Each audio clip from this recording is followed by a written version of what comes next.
மனிதனுக்கு ஆறறிவு அப்படின்னு சொல்கிறாங்க. இந்த ஆறறிவு என்னத்தை குறிக்குதுன்னா, 6 அவஸ்தைகள் உள்ள பிறவிகளை தாண்டி தான் நமக்கு இந்த மனித பிறவி கிடைக்குது அப்படின்னு வள்ளல் பிரான் சொல்கிறார். அது என்ன அந்த 6 பிறவி?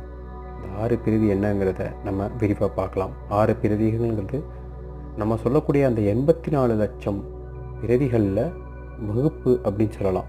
6ஆக கிளாஸிஃபை பண்ணியிருக்காங்கன்னு சொல்லலாம். இந்த 6 அவஸ்தைகளுக்கு உட்படக்கூடிய இந்த பிறவிகளை கடந்து தான் நமக்கு மனித பிறவி கிடைக்கிறது. இந்த மனித பிறவியில் மட்டும்தான் நமக்கு பிற உயிர்களின் மீது ஒரு கருணையை செலுத்தக்கூடிய ஒரு பாக்கியம் கிடைக்குது. நாம் இந்த கருணையை செலுத்துவதனாலும் நாம் தயவுடன் இருப்பதனாலும் நம் உடலிலும் நம் மனதிலும் நம் ஆன்மாவிலும் பல மாற்றங்கள் வருகிறது.